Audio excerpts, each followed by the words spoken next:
Hello everyone, welcome back to my channel. তো মাঝখানে একদিন ভিডিও দেওয়া হয়নি।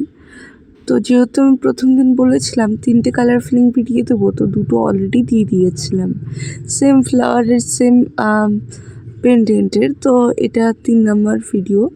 তো দেখো, এটাতে আমি করেছি পিঙ্ক কালার বলতে এটাকে ডিপ পিঙ্ক বা রানি পিঙ্কও বলে।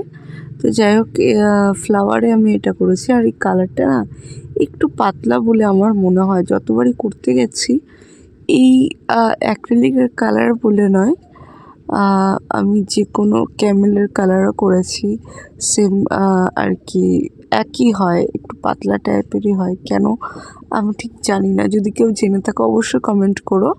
তো যাই হোক, এবার নিচের বেসটাকে কিন্তু আমি গ্রিন করব। ওই যে একদম নয়নতারা ফুলটা যেরকম হয় না, পুরো সেম নয়নতারা ফুল করেছি।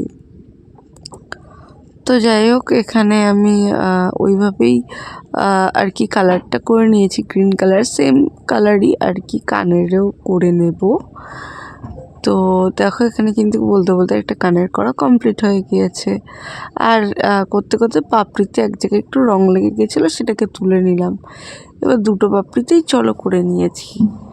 এইবার এর ওপরের যে সাদা অংশটা দেখতে পাচ্ছ, সেখানে করব ইয়েলো কালার। এবার কথা হচ্ছে যে ইয়েলো কালার কেন? দেখো, নয়নতারা ফুলটা যদি খুব ভালোভাবে দেখা হয় তাহলে মাঝের অংশটা কিন্তু ইয়েলো কালারই হয়। তো সেই কথা মাথায় রেখে আমি ইয়েলো কালার করছি।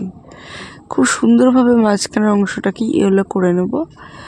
আর কেমন লাগলো ফুলটা কমেন্ট করতে কিন্তু ভুলো না।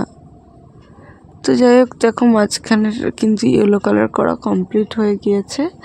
এইবার তোমাদের দেখাবো ফাইনাল লুক। এই দেখো, অ্যাট লাস্ট এরকম একটা লুকে এসেছে। আর ভাবছি এটাকে না মানে পুঁথি দিয়ে আর কি ডেকোর করব। তো যাই হোক, টাটা।